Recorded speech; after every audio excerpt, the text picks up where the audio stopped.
Week 2 of Sun Devils practice is getting underway today, and we're here to talk about the storylines we're going to be watching for on this edition of the Locked On Sun Devils podcast. You are Locked On Sun Devils, your daily podcast on the Arizona State Sun Devils, part of the Locked On Podcast Network, your team every day.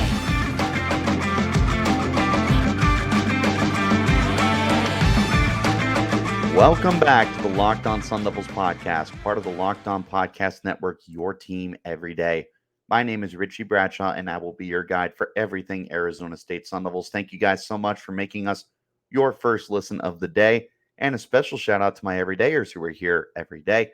If you have not already, hit like and subscribe and turn on notifications wherever you're getting your podcast, and stay in touch with our content by following me on Twitter. You can find me at RichieBrads36 and the podcast as well at LO_Sun Devils. These days, every potential new hire can feel like a high-stakes wager for your small business. That's why LinkedIn Jobs helps find the right people for your team faster and for free. Post your job for free at linkedin.com/lockedoncollege. Terms and conditions will apply. All right, guys. It is week 2 of Sun Devils training camp, and it's crazy that we're already a weekend. We're 6 practices down for Arizona State Sun Devils football. We will have 6 practices again this week, but the way it's going to be is Monday, Tuesday, Wednesday will be down in the valley at Kajikawa Stadium, Kajikawa practice fields. And then Thursday, Friday, and Saturday, the team is headed up to Tontozona, and they will be up there where it is a little bit cooler, but overall, it's going to be a really nice bonding experience for the team and all that good stuff. I myself will not be making the journey, more than likely. I may talk myself into it, but as of right now, the plan is to give myself a little bit of a break from going nonstop and actually stay at home with my dog and just relax. But again, I could definitely see a scenario where I make that trip. But we also need to talk about what we're going to be looking for this week, whether it's just the 3 days I'm going to be watching or more than that. There's certain things that we're going to be looking for from the Sun Devils this upcoming week. If you guys are on YouTube, you can see off to the right side of your screen the little checklist there on my tag board of what we're going to be discussing today. So let's go ahead and start with chore list number 1, which is the quarterback battle. This is always going to be the first thing that we look for. But there's an interesting little fold that is coming into play now. So last week, Trenton Bourguet was getting the vast majority of the starting time and reps with the first team offense. Not a surprise. Bourguet is coming back as the guy who started about half the season last year and played very well when he was given the opportunity. He was averaging close to 300 yards passing per game. The offense as a whole was just clicking very, very well under him. Jalen Conyers came alive. Elijah Badger finished with nearly 1,000 yards. Like, everything was just so much better when Trenton Bourguet was under center. So even though it was a new head coach and offense entirely that was coming in this year with Dillingham and company, this was still going to be Trenton Bourguet's job to lose. That's been the case so far. Drew Pine had an up and down week, but think of it like a mountain. Like he started at the bottom and just climbed. And by the end of the week, he was getting a lot of reps with the first team. Him and Trenton were going back and forth, and Drew looked very, very good. He was more than quality. He was the as advertised quarterback coming from Notre Dame that can run the offense and manage it and do just enough to not get you in trouble. That's all that you were looking for out of him. You're not looking for either of these guys to be Heisman candidates. You're not looking for either of these guys to necessarily be the future of the program. But that's where the wrinkle comes in. That's where the new fold in this quarterback battle comes into play, because Jaden Rashada, who is the face and the future of the program, got some more time as the week progressed. The first 2 days of camp, we really didn't see too much of Jaden. He was definitely working with the third and fourth teams and not getting a ton of 11-on-11 and 7-on-7 time. He slowly started to get more involved into the offense starting about Wednesday. And then by Saturday rolling around, he had actually gotten some pretty good time working with the ones, working with the twos, getting on the field in general. And he had his highs and he had his lows. I mentioned on yesterday's podcast, the perfect way to look at it, he's playing like a freshman. And I mean that in the best way possible. Like he has shown some glimpses of the greatness of why he was a highly regarded four-star recruit. He's got beautiful deep balls. Like he can just throw that thing down the field effortlessly. And when he throws it right, it's breadbasket. Like he just dropping dimes, putting it on a line, all the other phrases that you can come up with. That's what he can do as a thrower of the football. Naturally, the athleticism is going to be there too, but we're not going to get to see too much of that in training camp. We'll have to wait and see how that pans out on the actual gridiron itself. But the bottom line is that Rashada was getting more time as the week ended. And I think that this means we're going to be trending towards Rashada getting more playing time as the week goes on. And I feel like this week, this is going to be a situation where Bourget is still working with the ones, but Pine is right there behind him, and those guys will get subbed in and out pretty consistently. But then you're also going to see number 5 come out on the football field, and he's going to get mixed in there as well. I think that there's going to be a really nice rotation between those 3 guys. I don't know how much rotation is going to be around the rest of the offense. I'm sure there'll still be plenty the way that we've been seeing. But what I mean is I'm more curious to see, you know, how often are the quarterbacks getting substituted compared to the offensive line or the running backs or the pass catchers? I'm curious if the starting offense is going to be out there for 10 reps, but Pine and Bourget are going to split it 5 and 5. And then Rashada comes in with the second team for 7 reps. Like, that's what I'm going to be looking for. How these reps are going to be distributed amongst the quarterbacks, how everything is going to be filtered in moving forward. With the 3 guys, Jacob Conover is still there.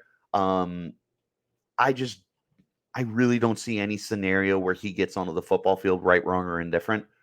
But between these 3 guys, it's going to be very intriguing how this week is going to play out, because I think this is the week that's going to set the tone for the final 2 weeks of training camp. Like, I would not be surprised if by the end of the week, Kenny Dillingham had a very good idea of who his starting quarterback is going to be. He's mentioned that he doesn't want to go up to the wire to come up with this final decision. This is the week, I believe, that is going to be one of the most instrumental and important weeks for him to come to the conclusion on who the starting signal caller under center is going to be for week 1 against Southern Utah. This is going to be a very important week for the quarterbacks. This is do or die time for Bourget, for Pine, and for Rashada. This is the week where if they're going to separate themselves as the top dogs and as the guys who can be the week 1 starter, this is the training camp week to do that. These days, every new potential hire can feel like a high-stakes wager for your small business. You want to be 100% sure that you get access to the best qualified candidates available, and that's why you have to check out LinkedIn Jobs. LinkedIn Jobs helps you find the qualified candidates you want to talk to faster and for free, and it's so easy to do. You can set up your job posting in minutes. Then add your job and the purple hashtag hiring frame to your LinkedIn profile to spread the word that you're hiring. Simple tools like screening questions make it easy to focus on candidates with just the right skills and experience so you can quickly prioritize who you'd like to interview and hire. And of course, it's always important to get the right team member that can have a positive and measurable impact on your business. It's why small businesses rate LinkedIn Jobs number 1 in delivering quality hires versus leading competitors. LinkedIn Jobs helps you find the qualified candidates you want to talk to faster. Post your job for free at linkedin.com/lockedoncollege. That's linkedin.com/lockedoncollege. Post your job for free. Terms and conditions apply. Thanks for tuning in, guys. Wherever you get those podcasts, hit like, subscribe, turn on notifications so you get an update whenever we post new content. And of course, I will be keeping you in touch with everything that is going on with the practices for free. You will not have to pay for this podcast. It's free and available on all platforms. So definitely hit subscribe, because I'll be keeping you posted on everything that happens. All right. Let's go ahead and go to the next. And it's real simple. It's the 1v1s. This will go across the board, but I'm more focused on the skill positions. I want to see those corners versus the receivers. I want to see those linebackers versus the tight ends. I want to see the safeties and the running backs. That's what I want. I want more 1v1s this week. I want more top tier matchups. Obviously, we've got Ro Torrance and Elijah Badger, and that alone is worth everything.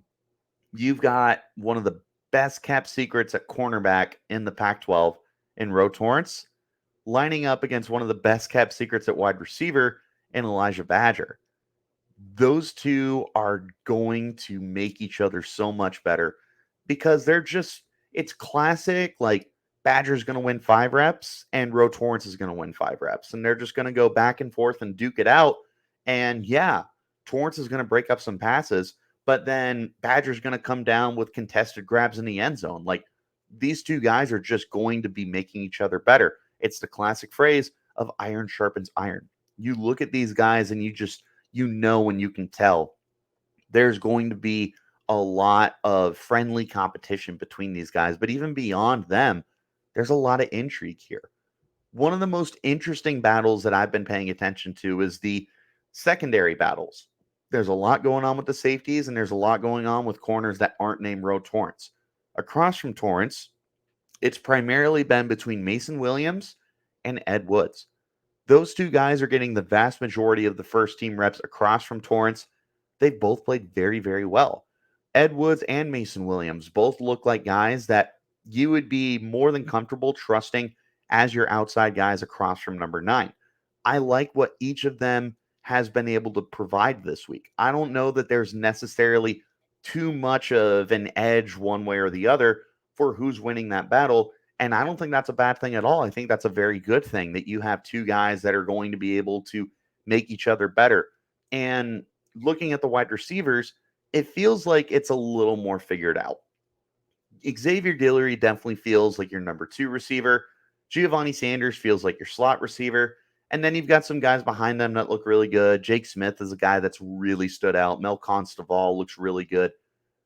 With the hierarchy of the wide receiver position being a little more clear. I'm not saying definitively more clear, but it is a little more clear compared to what's going on in the corner room. This is something that is really interesting to me. It's like we have this established number 2 receiver, right? And X Guillory. Now, who's going to be the guy who locks him up consistently? Is it going to be cornerback 2A, Ed Woods, or cornerback 2B, Mason Williams? Like, both of those guys are going to get their opportunity against X Guillory, against Giovanni Sanders, to show off why they belong at a certain spot on the depth chart. On the nickel, look, Jordan Clark's got that locked up. Giovanni Sanders should be the starting nickel, the starting slot, but Mel Constable has looked really, really good. And he's somebody that I think is going to be a much more important player in that role than maybe we're going into the season realizing. Like, there's only so many passes that can get distributed.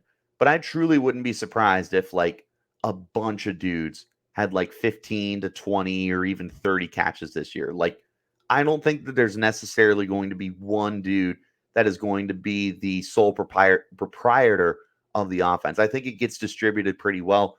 And I think that this is just exactly the reason why I'm saying that, is because Stovall and Sanders have created such a great competition at the slot, let alone anywhere else. Looking at the tight ends, we already know what we need to know. You've got tight end 1 in Conyers, and you've got 2 tight end 2s with Bryce Pierre and with Messiah Swinson, in whatever order you want to do. The safeties, still interesting to figure out. Xavier Alford, you lock him up in one of the spots. He is going to be a starter this year. Across from him, is it Chris Edmonds? Is it Shamari Simmons? Is it Montana Warren? Those are the guys that are going to get their opportunities as well, whether it's the receivers or it's the tight ends. All 3 of them are in play for a starting role opposite Alford. Simmons, Montana, Edmonds have all had their flashes. They all have different reasons to buy into them potentially being the starters.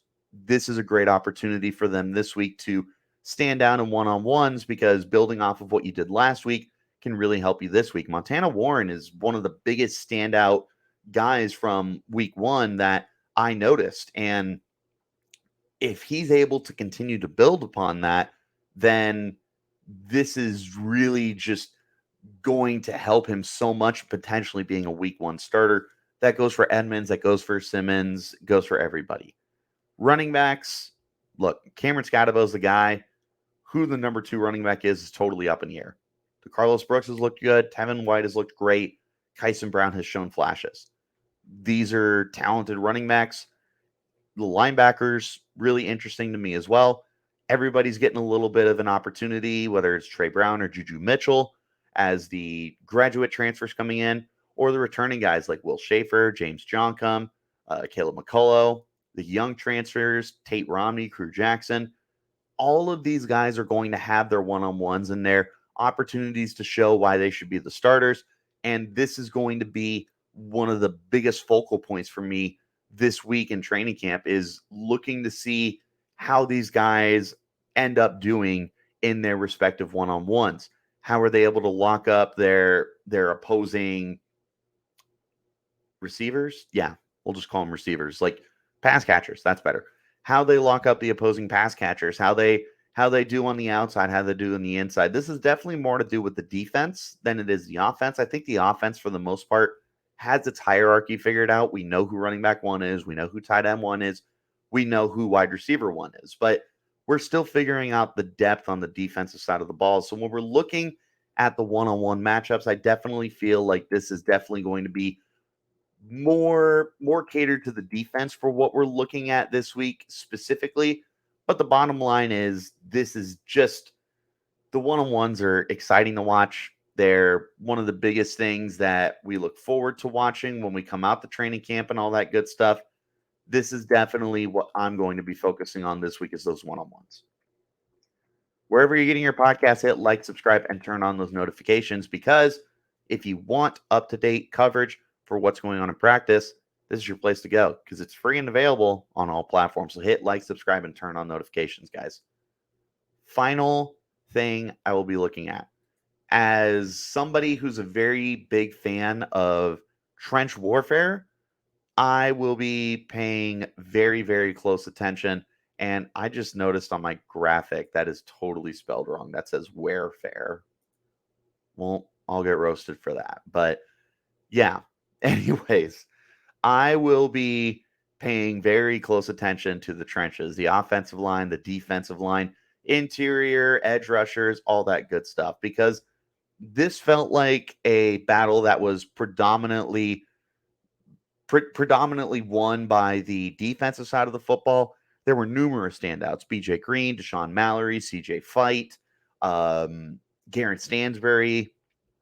There was definitely a lot of positives to talk about with the defensive line, but the offensive line really started to gel and come together towards the end of the week. Isaiah Glass looks good. Lee Fontanu looks good. Joey Ramos looks great. Like, this is going to continue to be one of the most important battles to be watching throughout camp. The offensive and defensive lines really are going to dictate how the season goes for these teams. Offensively, you've got a potential new quarterback, but it is, bottom line, a new offense that has a lot of nuances that are going to be needing some time to gel and get acclimated to the new players and the new staff that's there. In order to get to that point, you need a front 5 that is going to be able to provide consistent protection, opportunity, and time for whoever's under center, lanes for the running backs.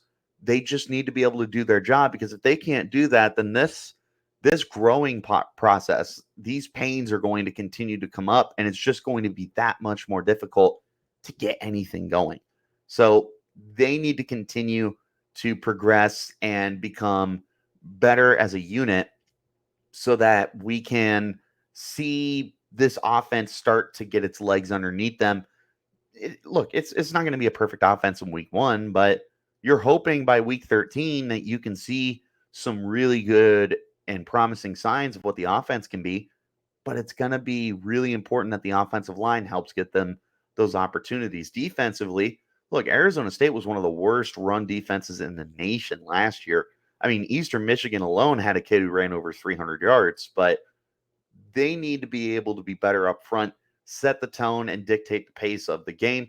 You beat up the offensive lines, you're going to be able to make everything better for the other two levels of the defense. You open up holes, your linebackers crash through them. You get to the quarterback, you get sacks, you get hits, knockdowns, pressures, all that good stuff. That's going to affect everyone else on the defense. It's going to affect how your linebackers are doing, if they need to navigate between lanes, if they're blitzing, if they can get some open looks or one-on-ones. In the secondary, how long do they need to hold up coverage? Are there going to be errant passes that are going to be put up in the air maybe too long that are going to give opportunities for turnovers? That's a lot of that is going to come down to how the defensive line is going to be able to perform and provide those opportunities. So my eyes will be on the defensive line to see if they can maintain the dominance that they showed for the majority of last week, but I'll also be looking for the offensive line to see that they're able to take their positive steps forward and show that they're going to build on the momentum that they built up late in the week. This should be one of the most important positional battles to watch, is the defensive line versus the offensive line. So much of what's going to happen for the Sun Devils in 2023 will be predicated on the play of both the offensive and defensive lines. I'll be looking for the trench warfare, not warfare, and I hope that you guys will be paying attention to it as well. But what else are you guys going to be paying attention to for Sun Devils camp this week? Let me know in the comments if you're on YouTube, or you can hit me up on Twitter at RichieBrads36 and the podcast at LO_Sun Devils. But I thank you guys for tuning in. Remember, wherever you're getting your podcast, to hit like and subscribe and turn on those notifications so you get an update whenever we post new content. And if you want that free content for what's going on with Sun Devils coverage, then Locked On Sun Devils is your place to go, baby. I will see you guys tomorrow so we can clear up what happened on Monday's practice. I'll recap you guys then. Until then, you keep it locked right here on Locked On.